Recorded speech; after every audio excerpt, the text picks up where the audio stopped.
파트 3. 선교 준비 활동.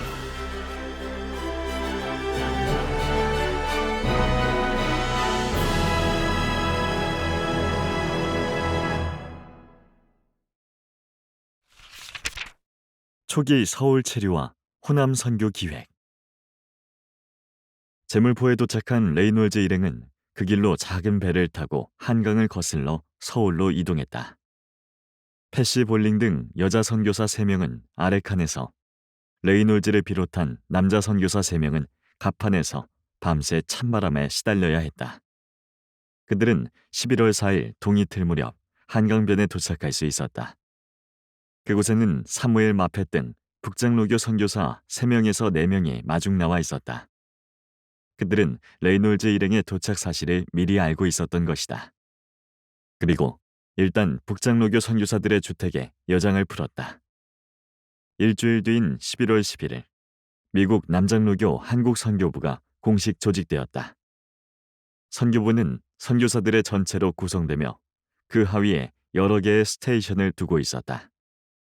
이 회의에서 임원 선출이 있었는데 회장 레이놀즈, 회계 테이트, 서기는 전킨이었다. 남장로교 한국선교부는 그 후 1983년 남장로교와 북장로교가 통합될 때까지 90년간 유지되었다. 그리고 그 이튿날인 11월 12일, 그들은 이전에 북장로교 선교사로 일했던 호러스 알렌이 살던 집을 $1,500에 매입하여 생활하기 시작했다. 높은 기단의 그 기와집은 당시 서울의 전형적인 양반 가옥으로 큰 방이 6개나 되었다. 비록 미국식 주택은 아니었지만 서울에서 가장 좋은 집 가운데 하나라고 했다. 그곳은 북장로교 선교사들의 거주지에서 2.4km 거리로 지금의 정동 덕수궁 남쪽 부근의 어느 곳으로 추정된다. 서울의 선교사들은 이 집을 딕시라고 불렀는데 이는 미국 남부지방을 가리키는 별칭이었다. 그곳에서 레이놀즈 등은 1892년에 혹독한 겨울 추위를 맞았다. 미국 남부에서 온 이들에게 한국의 겨울은 너무나도 낯선 것이었다.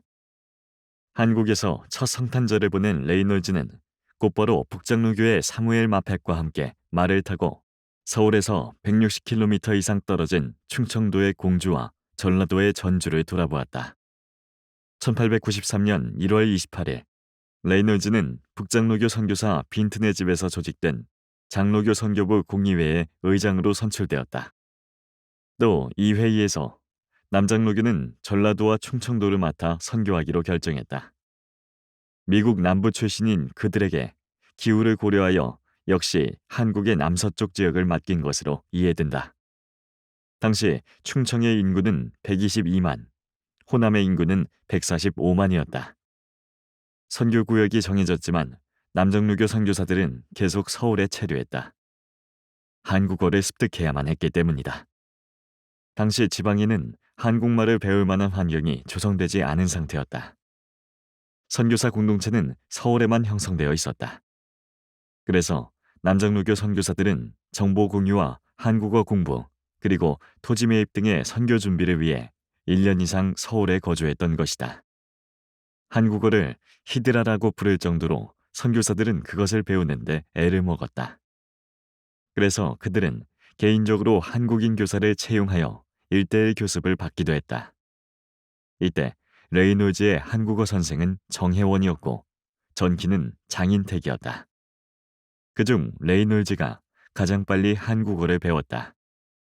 그는 1893년 3월 북감리교 선교사 존스와 강화도에 가서 책을 팔고 전도할 기회를 가진 데 이어 4월에는 가톨릭 출신의 조사만을 데리고 재차 강화도를 방문했다. 그곳에서 그는 일주일 동안 머물면서 한국인들과 일상의 대화를 나누며 현장학습할 기회를 가졌다.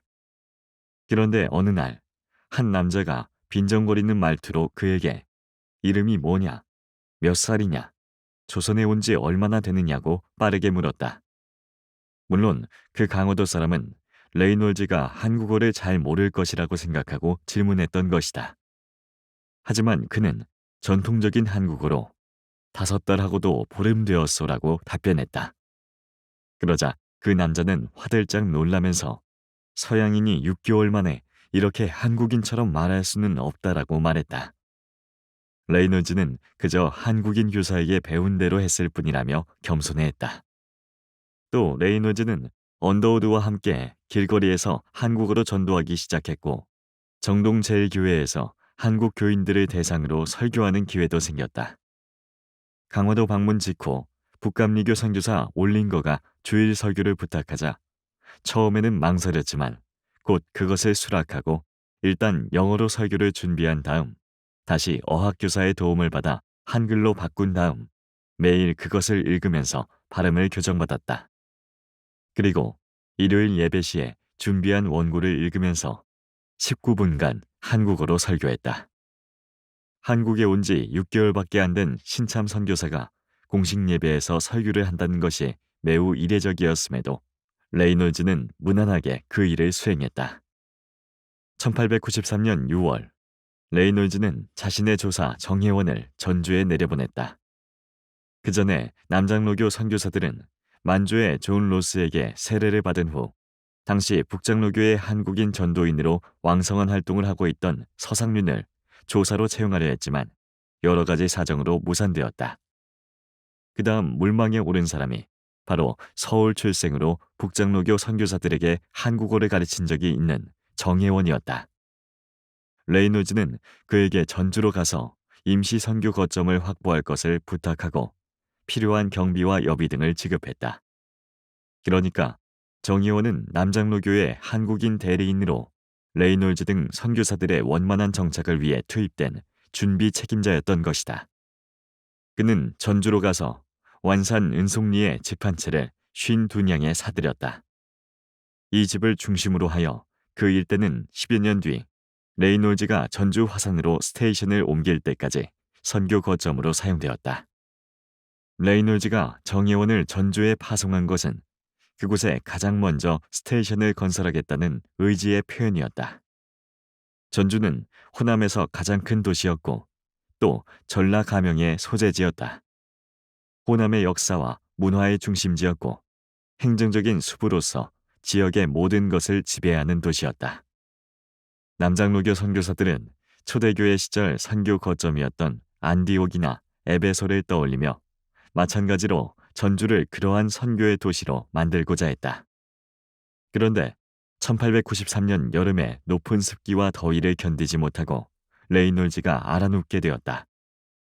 존킨 역시 비슷한 증상으로 와병 상태였다. 더위를 먹었던 것이다. 그러자 이를 보다 못한 북장로교 선교사 빈튼이 레이놀즈와 존킨 두 가족을 서울 북쪽의 한 불교 사찰에 가서 쉴 수 있도록 주선했다. 그곳은 쾌적하고 시원하여 레이놀즈는 머지않아 원기를 회복할 수 있었다. 그리고 거기서 볼링이 첫 아들을 낳았다. 하지만 신생아 레이놀즈 3세는 출생의 기쁨도 잠시 불과 열흘 만에 사망했다. 남장로교 선교부 최초의 희생자였다. 그로 인해 선교사들이 받은 충격은 대단했다. 더욱이 볼링은 출산 후유증으로 몸져 누웠다. 레이놀즈는 부인의 병간호를 위해 다른 활동을 중단해야만 했다. 사망한 아이는 양화진 외국인 묘지에 묻혔다. 지금도 그곳에 가면 레이놀즈 3세를 만날 수 있다. 1894년 2월 13일 딕시 군의 레이놀즈의 사랑방에서 열린 제2회 남장로교 한국선교부 연례회의는 전주에 스테이션을 실제 설치하여 테이트 남매를 파송하기로 하는 한편 레이놀즈와 신임 선교사 드루로 하여금 호남 전역을 순회하도록 결정했다. 이에 따라 레이놀즈는 드루와 동반하여 6주간의 여정으로 전라도 답사에 나섰다. 테이트 남매가 전주로 내려간 지 8일 후의 일이었다.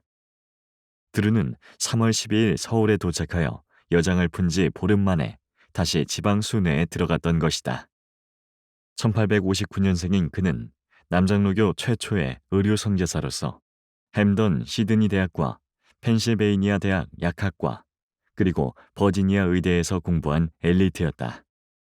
1893년 결혼한 그는 1894년 1월 미국을 떠나 부인과 함께 한국에 왔고 1901년까지 주로 군산에서 의료 사역을 하며 4명의 아이를 낳아 길렀다. 건강 문제로 선교 활동을 중단하고 1901년 귀국한 드루는 그 후 미국 공중위생국 샌프란시스코 항구 검역소에서 검역이로 근무하면서 특히 한국인들에게 관심을 갖고 그 일에 종사했다. 당시 샌프란시스코는 한국인 이민자들의 첫 기착지였다. 드루는 한국을 잊지 못하고 일부러 한국인들과 많이 접촉할 수 있는 곳으로 갔던 것이다. 특히 1906년 샌프란시스코 대지진 당시 드루의 집으로 많은 한국인이 대피했다고 전해진다. 그런데 이때 레이놀즈와 드루가 방문했던 4개 도시에 훗날 남장로교의 스테이션이 들어섰다는 점에서 이 탐사는 남장로교 선교부의 중요한 과업의 시작이었다. 레이놀즈와 드루는 1894년 3월 27일 서울을 출발하여 제물포에서 배를 타고 사흘을 항행하여 3월 30일 군산에 도착했다. 그리고 임피를 거쳐 3월 31일에는 전주 은송리의 선교주택에 여장을 풀고 테이트 남매와 정혜원을 만났다. 전주에 나흘간 체류한 그들은 다시 4월 9일 태인, 금구를 둘러보았고 11일 정읍을 지나 12일에는 흥덕, 줄포, 곰소를 답사했다. 이어서 더 남쪽으로 내려가 영광과 무안, 목포를 거쳐 해남에 도착했고 거기서 일요일 예배를 보았다. 그리고 다시 길을 떠나 이번에는 흥양을 거쳐 진도, 고흥을 지나 벌교에 다다랐다. 거기서 드루는 심하게 발이 부르터 여행을 중단하였고 레이놀즈는 혼자서 순천을 지나 부산을 방문했는데 그곳에서는 북장로교 선교사 베어드의 환대를 받고 일본 음식과 함께 목욕도 할 수 있었다. 베어드와 헤어져 5월 7일 부산을 떠난 레이놀즈는 기선을 이용해 5월 12일 서울로 돌아왔다. 그때는 동학으로 인하여 전라도 일대가 큰 혼란에 빠져 있을 무렵이었다. 테이트 남매 역시 전주에서 철수한 상태였다. 레이놀즈는 전라도 지역에서 일어난 동학농민 운동의 상황을 예의주시하며 서울에서 대기해야만 했다. 동학은 그들의 호남 선교를 1년 이상 지연하는 결과를 가져왔다. 당시 레이놀즈의 선교분의 역할은 북장로교의 언더우드, 북감리교 아펜젤러, 호주 장로교 아담슨, 캐나다 장로교 푸트, 그리고 남감리교 리드가 수행했던 일들에 비견되는 것이다. 그들은 모두 해당 선교부의 선교 기획가들이라는 공통점을 갖고 있다. 1894년 9월 선교부의 세 번째 연례회의가 서울에서 열렸다. 동학으로 인해 원래의 일정에 차질이 생겼으므로 다시 전반적인 선교 계획을 상의해야만 했다. 이 회의 기간 중에는 그의 8월 20일 태어난 레이놀즈의 차남 존 레이놀즈가 유아 세례를 받았다. 존은 후에 2세 선교사로 군산과 순천에서 사역하였고 후에 뉴욕 시립대학 교수로 일했다. 1970년 사망 후에는 그의 유언에 따라 양화진에 있는 형의 무덤 곁에 묻혔다. 그리고 이 연례회의의 내용은 동학이 끝나는 대로 전주와 군산, 좌수영과 목포를 방문해 스테이션 부지를 매입하기로 한 것이었다. 동학 직전에 레이놀즈와 드루가 둘러본 도시들이었다. 이어서 선교사들의 임지가 결정되어 전주는 레이놀즈와 테이트 남매, 군산은 전킨과 드루가 맡아서 상주하기로 했다. 나머지 도시들은 후임 선교사들의 몫이 되었다. 청일전쟁의 승패를 결정한 평양성 전투가 1894년 가을에 끝나고 몇 달의 시간이 지나자 드디어 레이놀즈가 움직이기 시작했다. 레이놀즈와 테이트가 전주로 다시 내려간 것은 1895년 2월이었다. 그들은 동학으로 중단되었던 전주 스테이션의 재건에 나섰다. 은송리의 임시선교 거점은 큰 피해를 입지 않았지만 전주 읍성은 3분의 1이나 파괴되어 있었다. 장날이 되면 동학에 가담했던 이들이 죄수로 잡혀와 공개적으로 총살령에 처해졌다. 백성들이 공포감에 사로잡혀 있었던 것은 물론이다. 레이놀즈와 테이트는 은송리 주택 위쪽의 부지를 더 매입하고 또 2채의 가옥을 사서 자신들이 쓸 수 있도록 수리했다. 이때 레이놀즈는 몸이 아픈 부인 볼링 때문에 5월 6일 서울로 돌아왔고 테이트는 좀 더 머물렀다. 그리고 테이트는 다시 가을에 2달간 전주에 체류하며 최종 준비 작업을 마쳤고 12월 24일부터 여동생 매티와 함께 상주하기 시작했다. 이로써 전주 스테이션은 남장로교 최초의 선교 거점으로 기능하게 되었다. 레이놀즈는 다른 선교사들과 함께 1895년 여름을 관악산 자락 삼성산의 사찰인 산막사에서 보냈다. 서울에는 콜레라가 대유행하고 있었다. 이때 드루와 전키는 다른 선교부의 의료 선교사들과 함께 조선 정부의 요청을 받고 사찰에서 곧 서울 도심으로 이동하여 질병 구호에 나섰다. 당시 8월 8일 하루 동안 서울 도성의 출입문 근처에서만 72명이 죽음을 당했다고 한다. 그리고 이 사역은 당시 조선 정부의 관료들과 선교사들 간에 있었던 많은 정치적 마찰을 해소하는 계기가 되었다. 또 대중에게 선교사들이 명성을 얻는 계기가 되었다. 성미 급한 어떤 선교사는 이 상황을 보고 이 나라는 곧 기독교화될 것이다라고 단언하기도 했다. 전키는 후에 고종 임금으로부터 그해의 콜레라 구호의 공로를 인정받아 전킨의 이름이 새겨진 잉크 스탠드와 적십자 장식의 매트를 하사받았다. 특히 이 잉크 스탠드는 전킨 집안의 가부로 장남 에드워드의 후손들을 통해 지금도 전해지고 있다. 또 나중에 미술을 전공했던 전킨의 딸 메리는 전킨의 유복자였던 동생 알프레드에게 똑같은 것을 만들어 선물하기도 했다. 인성부제 채플.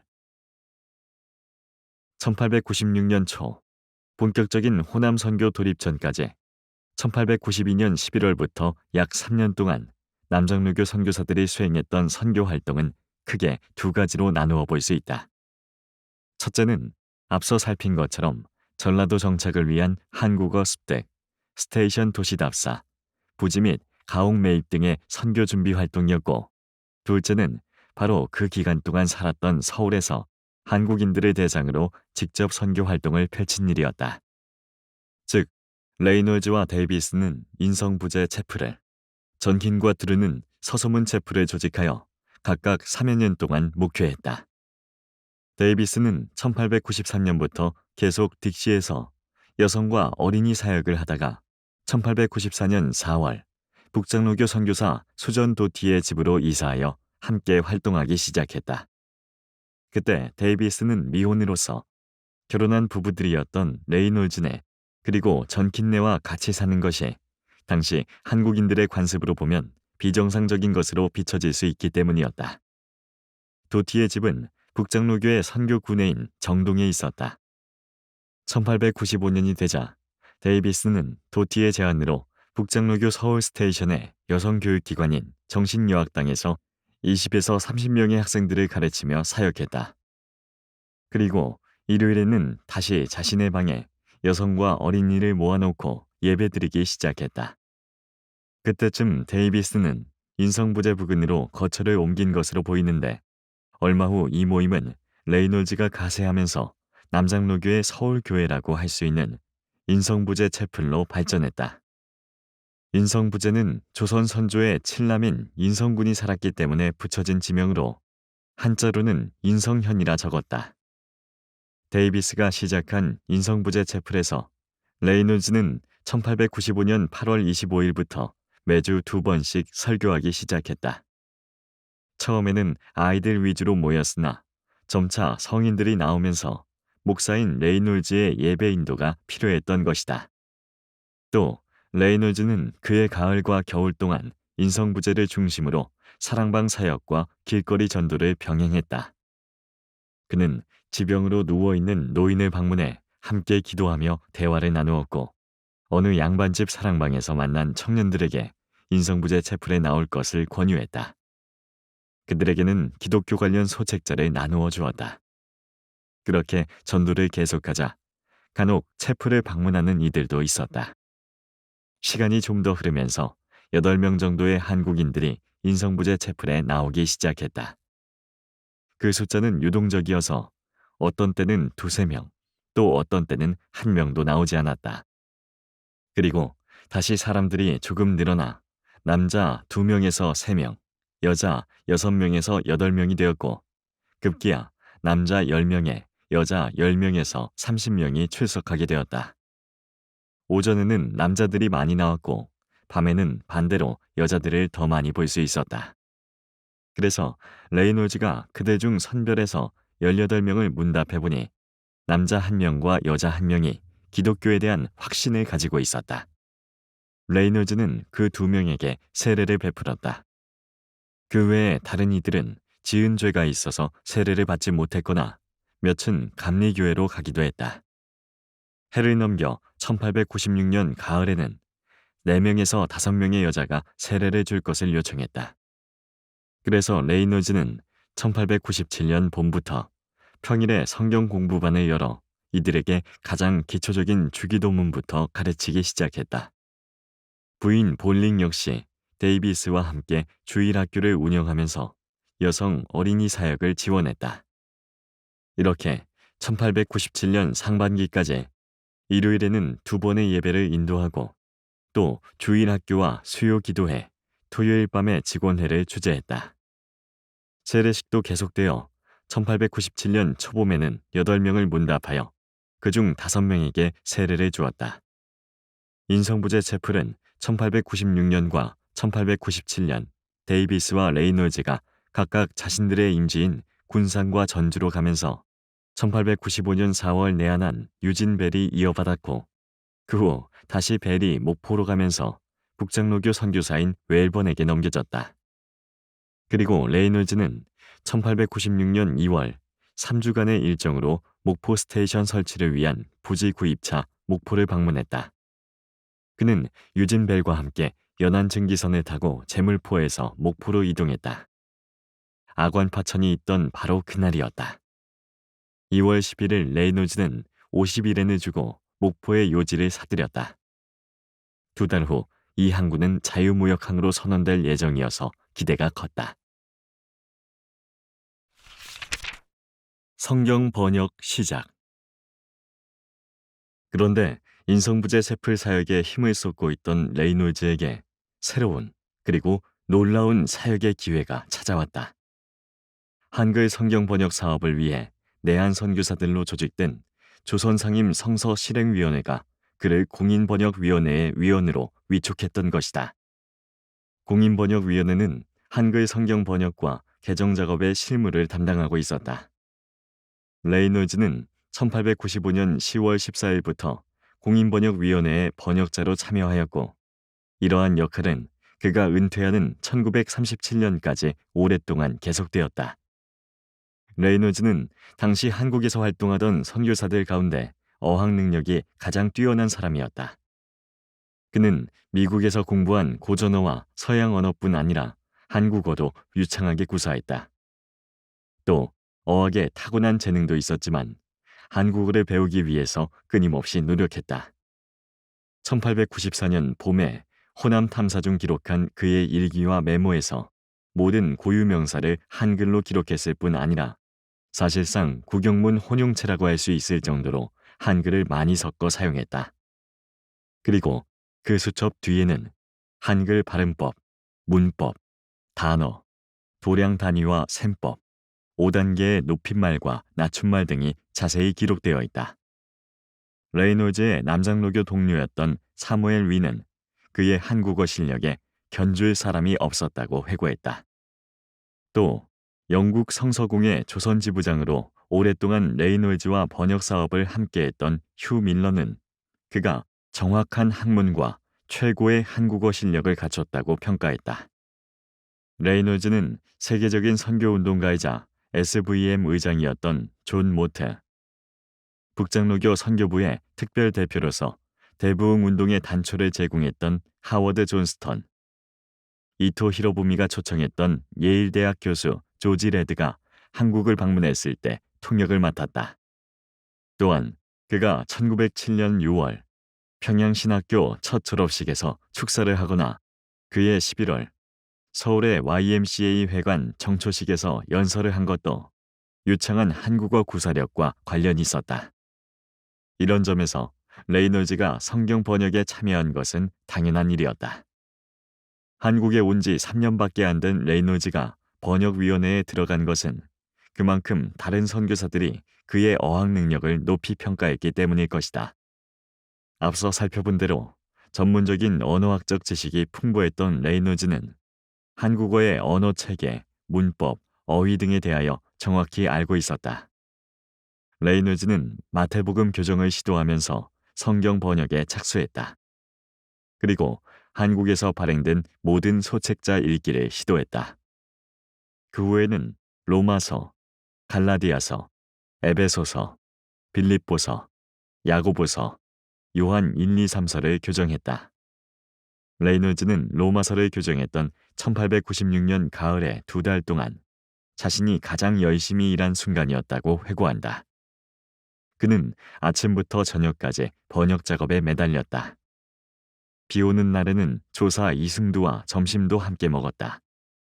노퍼 아카데미 때부터 대학과 신학교 시절에 이르기까지 그가 좋아하고 집중했던 언어와 어학에 대한 공부가 이제 한국 선교 현장에서 빛을 발하는 순간이었다. 당시 서울은 젊고 활동적인 미국 선교사들로 넘쳐나는 도시였다. 재경 선교사들은 교파를 초월해 일주에 한 번씩 모여 예배를 드렸다. 1896년 2월 23일의 연합예배에는 남장로교의 전킨, 드루 부부와 데이비스, 해리슨, 북장로교의 빈튼, 기포드, 밀러, 언더우드 부부와 화이팅, 그리고 북감리교의 헐버트 부부 등이 참석하였고 역시 북감리교의 아펜젤러가 설교했다. 이 예배의 설교는 선교사들이 돌아가며 맡았는데 3월 22일에는 충청도 강경선교를 주도했던 침례교 개통 엘라딘 기념 선교회의 폴링이 설교했고 남장로교의 해리슨도 4월 19일 로마서 1장 16절을 성경 본문으로 말씀을 전했다. 또 선교사들은 매주 목요일 밤 기도회로 모였다. 그 외에 서울의 선교사들은 주말마다 야구와 사냥, 크리켓과 테니스로 교제하며 여가를 즐겼다. 레이놀즈는 1897년 6월 전주 스테이션으로 이동하기 전까지 언더우드, 스크랜턴, 아펜젤러와 계속해서 번역위원회에 참석했다. 1897년 1월 4일에서 2월 24일까지는 매일 3시간씩 모였고 3월 24일에서 4월 16일에는 매주 3일간 회집하여 마태복음을 21장까지 검토했다. 이때 레이놀즈는 데살로니가 전서의 개인 역도 따로 준비했다. 1897년 군산에서 열린 제6회 남장로교 선교부 연례회의에서는 레이놀즈를 계속해서 남장로교 대표로 성서실행위원회에 파송하기로 하고 그의 편리한 시간을 할애하여 봄에 2달, 가을에 2달간 서울에서 지내며 번역할 수 있도록 배려했다. 레이놀즈를 통한 남장로교 선교부의 성경 번역 사업에 대한 의지는 매우 확고했다. 또 남장로교 선교부는 레이놀즈를 통해 자신들의 이러한 입장을 번역위원회에 전달했다. 실제로 레이놀즈는 1898년 6월과 7월, 그리고 1899년 5월에 서울에 머물면서 매주 5회씩 번역 작업에 몰두했다. 또 1899년에는 번역위원회의 요청에 따라 그의 가을과 겨울 동안 서울에 체류했다. 물론 번역위원회의가 열리지 않는 나머지 기간에는 전주에서 활동했다. 레이놀즈는 1897년 10월 군산에 온 남장로교 선교본부 총무 체스터의 주일 설교를 한국어로 통역했다. 1898년 6월 11일에는 데이비스와 해리슨이 서울 스테이션에서 결혼했다. 그 결혼식의 주례자는 성경 번역을 위해 서울에 체류하고 있던 레이놀즈였다. 1899년 9월 제물포에서 열린 연례회의에서는 그의 딸 캐리가 유아 세례를 받았다. 여기서 잠깐 선교부와 연례회의에 대해서 간략하게 살펴보기로 한다. 1892년 7명의 선교사들을 회원으로 하여 처음 조직된 한국 선교부는 1982년까지 90년 동안 남장로교의 한국 선교를 총괄하던 회의체 선교기구였다. 선교부의 조직 구성을 보면 우선 회장, 총무, 회록서기 등의 선출직 임원들이 있었고 다시 그 아래로 여러 개의 위원회를 두어 실질적인 선교 사무를 처리하도록 했다. 선교사들은 각종 위원회에 배치되어 자신의 전문성을 발휘했다. 제한 남장로교 선교사들의 총회였던 선교부 연례회의는 매년 여름 열흘간의 일정으로 개최되었는데 바로 여기에서 스테이션 운영을 비롯한 제반 선교 사항들이 위원회, 전체회의 과정을 거치면서 토의 결정되었다. 1922년 연례회의를 예로 들어 살펴보면 먼저 전체회의 개회 직후에 선출된 회장은 즉시 공천위원회를 구성하게 되는데 이때 공천위원 5명은 주로 각 스테이션의 고참 남성 선교사들이 지명되었다. 공천위원회는 곧 해당 분야의 개인적 식견과 선교 상황을 두루 감안하여 한 개의 위원회에 3명에서 9명씩 선교사들을 배정, 다양한 기능별 분과위원회를 조직하게 된다. 연례회의의 회기 중 일정은 보통 오전과 야간의 전체 회의, 그리고 오후의 위원회별 모임으로 진행되었는데 바로 이 오후의 모임에서 다음 해의 선교부 운영 전반에 대한 계획이 분야별로 수립되었던 것이다.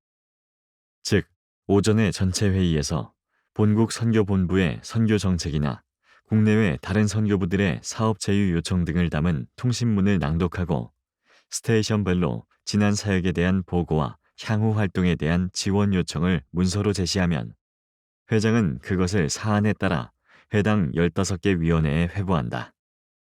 각 스테이션의 성경반, 교회 지원, 순회 활동, 조사 및 전도부인 관리 등 복음 전도에 관한 사항은 전도위원회가, 선교사 배치 및 업무 분담은 인사위원회가, 스테이션의 예산 배분 및 재정 지원은 재정위원회, 토지, 건물 등 연구시설물은 재산위원회가, 스테이션의 병원 운영은 의료위원회, 학교 교육은 교육위원회가 담당하는 시기였다.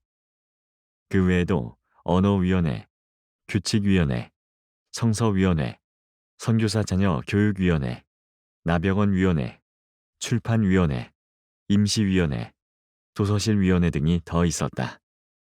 공천, 전도, 인사, 재정 등과 같이 때때로 민감한 사안을 다루는 위원회에는 각 스테이션을 대표하는 선교사가 꼭 한 명씩 배정되어 소속 스테이션의 입장을 대변하기는 했지만 각 위원회의 작성 보고서가 전체 회의에서 심의 채택되는 과정에서 각자의 이해관계에 따라 때로는 치열한 논쟁이 벌어지기도 했다.